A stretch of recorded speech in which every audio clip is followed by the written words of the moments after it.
24 years on this earth. And it is the amount of time that I believe it has taken to find my style. I have broken this down into 6 phases that are on the timeline of my life. I'm gonna humiliate myself and I am gonna tell you what I have learned from every stage. And finally, get to today. How have I really figured out the true meaning of style? Explaining my story may potentially help you. The origins. Okay, so basically when you're born, you're put into the first baby grow your parents have, okay? That could be a whole bunny costume. That could be, if you're really rich, the new Dior baby play suit. You didn't have a choice in that. And this origin section, it's a really good insight into what you don't like. We have much to discuss. Oh, this is so bad. I liked the color pink. And I liked Hollister button polo shirt. Polo shirt. Polo shirt. Polo shirt. Oh my gosh. And they're so not flattering. Don't worry, I paired the polo shirt with pink rose shorts. For each of these phases, I'm gonna rate out of 10 how stylish they were and any fashion items that I would actually take away from this phase. When you were young, you didn't really have a choice in what you wore. For the most part, you didn't care, and you should cherish the times where you didn't care what you looked like. And so I cherish all of these images despite being grateful that I no longer style this way. I'm giving it 2 out of 10. However, that pink dress and the tiara, I was a diva. And I'm sad I'm no longer a diva. This is the era of K-pop. Age ranges roughly 15 to 16. We found BTS. But I knew BTS when nobody knew BTS. And everyone now hates on them. Everyone knows BTS. Now I know all these other niche K-pop bands. Good for you, because I knew all of the niche ones, but BTS, they weren't like big back then. Okay, we're talking 2016. No, 2017. And thus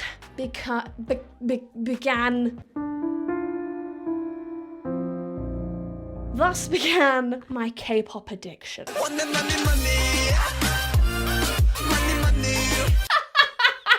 Like, I thought I was so fucking cool. And I thought, like, damn, like, I'm kind of pretty and hot though. Like, I'm like so cute right now. Ugh. So the K-pop era, wow, it hit me hard. And you may think, wow, this is not relatable to me. No. Because we have all had an absurd point in our life where we have been fucking delusionally obsessed with something. It is a competition between those around you of, I know more. And you're so stupid and young, deluded that you think that you could have a romance at some point maybe with one of these famous band members from across the world who don't speak your language. We look back on now and is very embarrassing. Alice, when she was obsessed with K-pop, sucked, okay? We have this lovely shirt covered in lightning bolts. I don't know why I wore this shirt so much. The rest of it's hideous.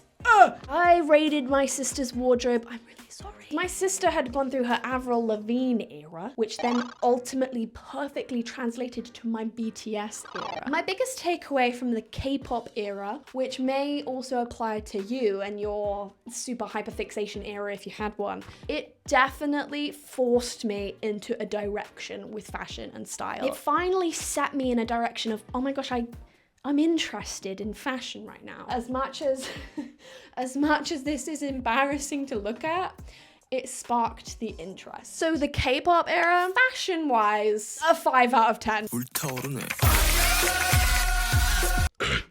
It's like a wannabe edgy kind of gal. Kind of wants to be hot at the same time. I don't know what I'm doing, but I'm trying to figure it out.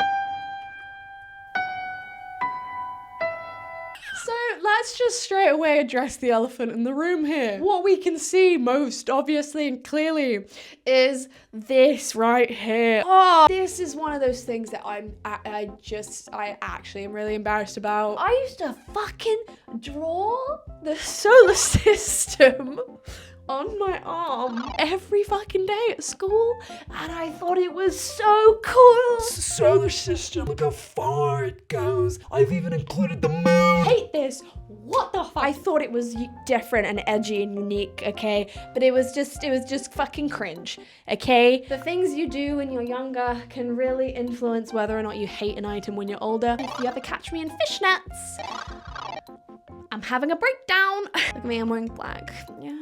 I got a boyfriend now. Yeah, he goes to a different school. Yeah, you don't know him. My biggest takeaway from the edgy era, dressing for your body type will always give you a confidence boost. You do not have to. You can wear whatever the hell you want. But dressing for your body type, if you're feeling really low, that's a great way to boost your confidence in that day. I am gonna rate a 7 out of 10. I was styling a scarf as a top, and I liked the fact that I was trying to do unique things at this point. I take that away today and do that still. Try and style things in different ways, for sure. I chime in with the haven't seen people ever heard. Disappointing Alice Plummet era. Oh my god. We are entering into the era that I have called Shein Pastel Core. It takes a lot of courage to admit I'm giving myself this W here. It takes a lot of courage to admit that you are a stupid, naive little idiot child. I foolishly decided to invest money into a whole lot of Shein. Because of us early people who put money into this brand, it's thus gone through and now is dominating the world and pumping out crap and destroying our planet and eventually our future existence. However, I was stupid. I was really trying to find myself.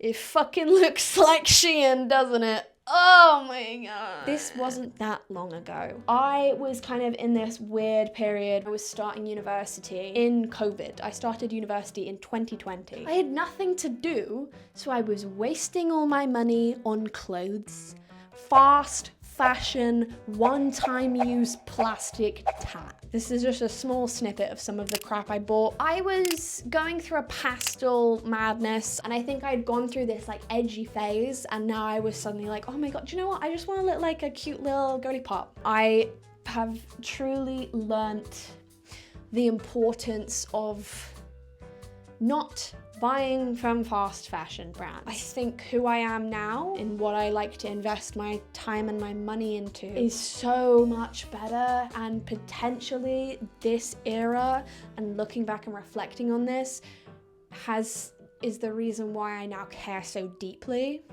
So I take that away as a win. I'm gonna give a big fat fucking 0 because never again. Skort core.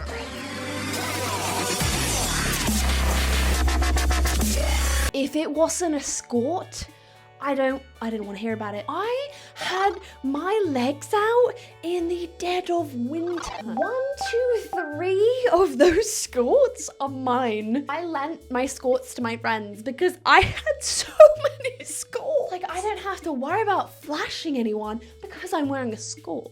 Like, I don't have to worry about anyone taking creepy little pictures of my underwear because there's so many creeps in the world because I'm wearing a fucking skort. So I don't really know what to say. I think I just love the ability of being able to go anywhere and move around how I want and like bend over whatever and like run at any random point. Like, I just randomly want to run and floric.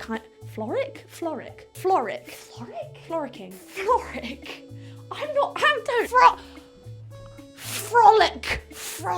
I just want to frolic. And I think this era 100% taught me that function is so important. Know who you are and what you like to do and what you're most likely to get up to in any capacity of leaving the house. That'll tell you how you need to style.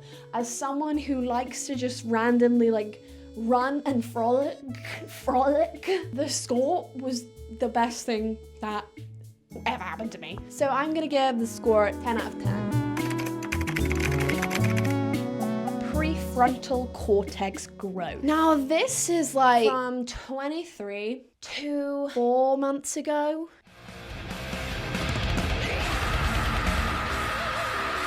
I feel like in this era, I truly started to care to another level about my clothing quality and my carbon footprint on this planet. This was when I went into more of my Pinterest girl era, but a mindful Pinterest girl, I think. I've become a mindful Pinterest girl here. Someone who wants to look cute and is happy to try out a trend if it's something I'm genuinely interested in and think that I would continue to wear, but only in the case of if I find it vintage or secondhand or in a charity shop, something like that. The lesson I have learned from this is I have finally separated myself from the internet a lot more in terms of how I'm finding my style. I think I was very, very influenced. But here, I genuinely think I have finally allowed myself to somewhat separate and find a distinction of my own of what I like away from the internet. Finally feel like I'm on my own journey. Like this prefrontal cortex growth, this gets a 10. It's the biggest positive impact that one of these phases has been. Although it hasn't been perfect, I feel incredibly grateful to all of these phases because I am now at where I am today. And hopefully this video helps, I don't know, someone, anyone in their fashion journey and their styling journey, because have fun, enjoy fashion, enjoy style. I love you. Bye bye. See you in the next one.